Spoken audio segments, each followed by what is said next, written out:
నమస్తే. ఒక క్రైస్తవ పాస్టర్, అతని పేరు విపి రెడ్డి. వారికి సంబంధించిన వీడియో ఒకటి కనిపించింది. ఇతను ఎలాంటి ఒరవడిని కనబరుస్తూ ఉంటాడు అంటే, సమాజాన్ని అంధవిశ్వాసాల నుంచి కాపాడుతున్నట్లుగా, ఈవెన్ తమ గ్రూపు అంటే సేమ్ పాస్టర్ గ్రూప్లో ఉన్నటువంటి కొంతమంది యొక్క దుశ్చర్యలని కూడా ఎండగడుతూ ఉంటారు. కానీ విచిత్రం ఏమిటి అంటే, తాను అందులోనే ఉండి మిగతా వాళ్ళని అంధవిశ్వాసాలు అనడం చాలా విచిత్రంగా ఉంటుంది. సరే, అది పక్కన పెడితే అది ఆయన ఇష్టం.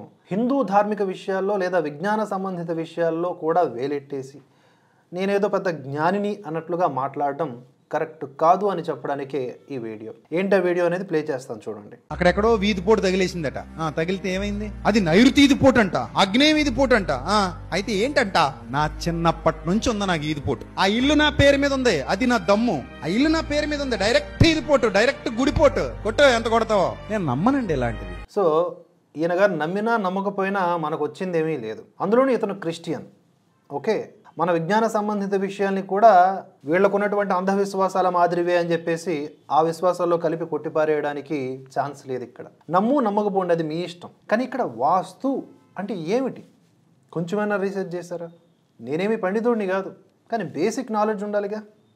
అన్ని సబ్జెక్టుల మీద అవపోషణ పట్టేక్కర్లా.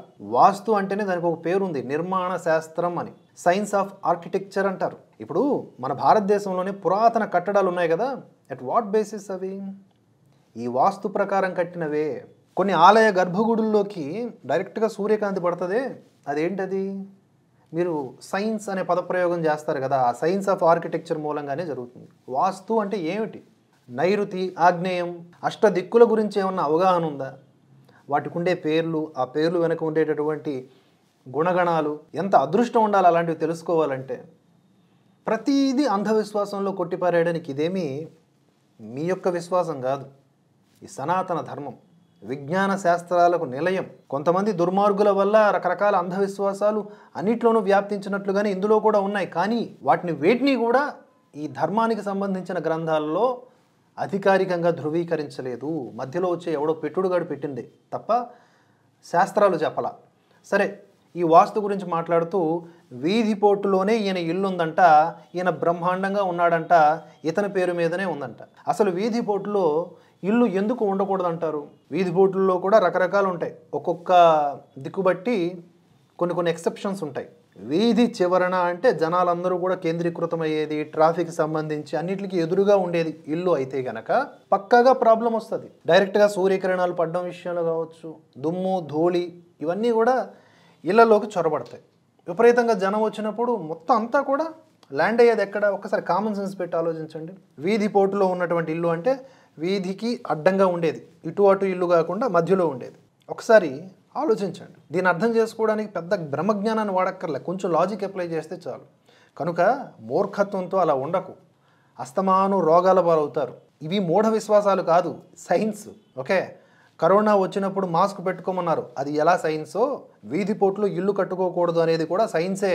అనవసరమైనటువంటి జబ్బులకు గురవుతావు. మళ్ళీ ఏం చెప్తాడు ఈయన? సంవత్సరాలు నేను బానే బతికా, ఇప్పుడు నాకు ఏదో జరిగింది అని అంటే, ప్రపంచంలో 800 కోట్ల మంది ఉన్నారు. 800 కోట్ల మందిలో ప్రతోడికి రోజు ఏదోటి జరుగుతానే ఉంది. హాస్పిటల్ ఖాళీ లేవు, చచ్చేవాళ్ళు చస్తానే ఉన్నారు, బతికేవాళ్ళు బతుకుతానే ఉన్నారు, ఇబ్బందులు పడేవాళ్ళు ఇబ్బందులు పడతానే ఉన్నారు. అందరికీ ఈదుపోట్లు ఉన్నాయా? పోనీ ఈదుపోట్లు లేని వాళ్ళు ఏమైనా హ్యాపీగా ఉన్నారా? ఈదుపోట్లు లేని ఇల్లు ఇక్కడ చాలా మందికి ఉన్నాయిగా, మాకు ఏ కష్టం లేదండి, ఈదుపోట్లు లేదండి అన్నవాడు ఎవడన్నా ఉన్నాడా? లేడు. ఇంకో విషయం కూడా చెప్పనా, ఒకసారి నల్లమంది సందులోకి వెళ్ళండి, ఎన్ని ఈదుపోట్లు తగులుతాయో కొట్లకి. కొట్టుకట్ట ఈదుపోటు మంచిదంట. అబ్బా, అది వ్యాపారానికైతే బాగా పనిచేద్దాం. వ్యాపారం చేసే దెయ్యాలా, మనుషులు కదా? ఊరకనే అవ్వలేదు ఈయన విపి రెడ్డి. వ్యాపారాలకు వీధిపోటులో ఉండేటటువంటి ప్లేసెస్ మంచిదే. ఎందుకు అలా చెప్తారు అంటే, జనానికి ఈజీగా క్యాచీగా కనబడే ప్లేస్ అవుద్ది, ఓపెన్గా ఉంటుంది, రావడానికి పోవడానికి ఈజీగా ఉంటుంది, పార్కింగ్ సౌకర్యాలు లాంటివి ఉంటాయి. ఒకసారి బ్రెయిన్ పెట్టి ఆలోచించాలి. అబ్బా గిబ్బా అంటే జబ్బలు కదిలిపోతాయి. ఇక్కడ ఏం అర్థం కాదు. ఇక్కడ మన వాస్తు శాస్త్రం అర్థం కావాలంటే వీళ్ళ రంగట్ట పుస్తకం అనుకున్నాడు ఏమైనా. వాస్తు పండితులు ఏం చెప్తారు అంటే, వ్యాపారాలకు అది అనువైన చోటే. ఎందుకంటే జనాలందరికీ ఈజీ యాక్సెసిబుల్గా ఉంటుంది, కనిపిస్తుంది. మనం పెట్టే వ్యాపారం నలుగురు కనిపించాలి కాబట్టి. ఇక మధ్యలో రోగాలు రావా, రొస్టులు రావా, 800 కోట్ల మంది, ఇవన్నీ కూడా గాలి మాటలు అనమాట. ఇప్పుడు రోగాలు రొస్టులు రావని ఎవరు చెప్పారు? సహజంగా అందరికీ వచ్చిపోతాయి. కానీ వీధి పోటులో ఉండే ఇంటికి ఇంకా ఎక్కువగా ఆ ఎఫెక్ట్ ఉంటుంది, ఆ దుమ్ము ధూళి వల్ల. అలాగే వాస్తు అంటే ఏంటి?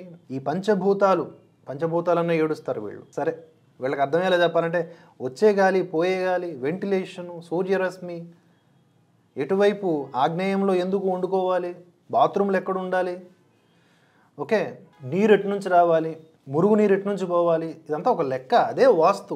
బుర్ర తక్కువ కామెంట్లు చేయటము మళ్ళీను. అంధవిశ్వాసం అంటే మీది. ఏమిటి అంటే నీవు బాప్టిజం తీసుకోకపోతే, నువ్వు మా రంగట్ట పుస్తకం గనక నమ్మకపోతే నువ్వు నరకానికి పోతావు, నీకు ఇంకా పరలోకంలో ప్లేస్ లేదు, నువ్వు దశంభాగాలు ఇవ్వకపోతే నీ బతుకు ఇంతే, నీ ఇక్కడే ముగిసిపోతుంది. ఇవి అంధవిశ్వాసాలంటే. ఒక పాస్టర్గా వీటి మీద అగైనిస్ట్గా పనిచేయండి, మీ జీవితకాలం సరిపోదు. హిందువుల్ని మేల్కొల్పే అంత పెద్ద రెస్పాన్సిబిలిటీస్ తీసుకునే హక్కు మీకు లేదు, అంత సీన్ లేదు.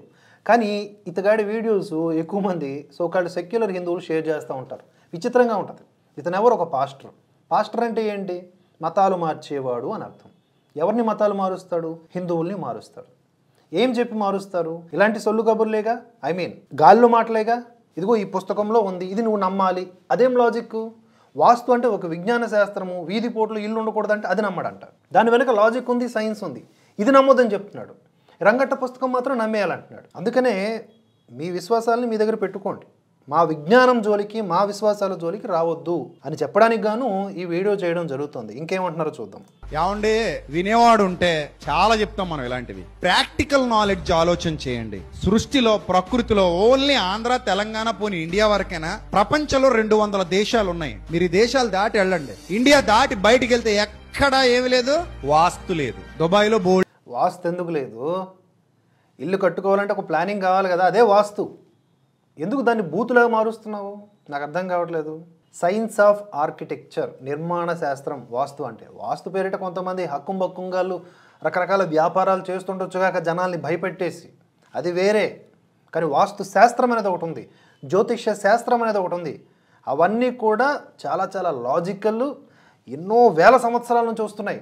శాస్త్రాన్ని మిస్యూజ్ చేసుకునేవాడు ఏదైనా అవ్వచ్చు, టెర్రరిస్ట్ కూడా అవ్వచ్చు. కొంతమంది బీటెక్ చదువుకున్న వాళ్ళు ఐసిస్లో చేరి వాళ్ళకి బాంబులు చుట్టడం ఎలాగో, వాటిని పేల్చడం ఎలాగో, వాటి తయారీ ఎలాగో నేర్పిస్తున్నారు. వాళ్ళకున్న విజ్ఞానాన్ని అలా వాడుతున్నారు. ఇలా మిస్యూజ్ చేసేవాళ్ళు చాలామంది ఉంటారు. వాళ్ళ బతుకుల కోసమో లేదా ఇతరుల బతుకులు నాశనం చేయడం కోసం అలా చేస్తారు. అది పక్కన పెట్టే, అంత మాత్రాన శాస్త్రం నిజం కాకుండా పోదు. విపి రెడ్డి గారు అర్థం చేసుకోండి. అసలు మీకు మళ్ళీ ప్రాక్టికల్ నాలెడ్జ్ అంత సీన్ ఎక్కడుంది మీకు? ఇక్కడ బోల్డ్ ఈది పోటీలు తగులుతాయి. ఆ ఈది పోటీ దగ్గర పెద్ద 5 స్టార్ హోటల్ ఉంటుంది. ఇప్పుడు ఆ 5 స్టార్ హోటల్ ఏమైనా దివాలా తీసిందా?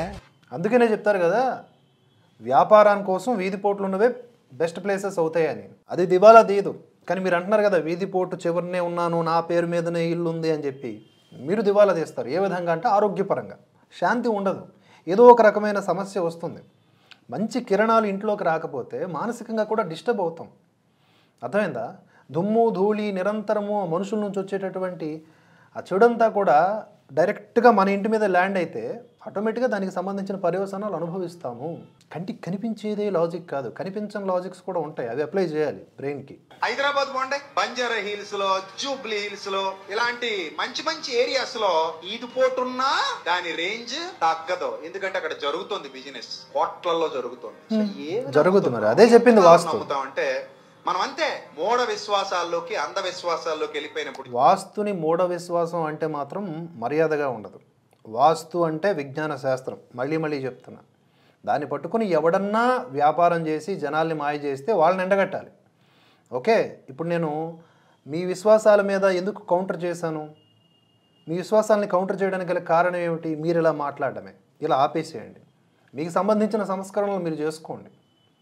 మీరు హిందువుల జోలికి వచ్చేసి మళ్ళీ మేము మీకు కౌంటర్ ఇస్తే అదిగో మమ్మల్ని అంటున్నారని చెప్పేసి విక్టిమ్ కార్డులు వాడబాకండి. కనుక ఇతని వీడియో ఇంతకంటే ఎక్కువ చూడాల్సిన అవసరం లేదు. ఇతనుకున్న ఆఫ్ నాలెడ్జ్ని మీకు చెప్దామని మరొక అంశంతో మళ్ళీ కలుసుకుందాం. జై హింద్, జై భారత్.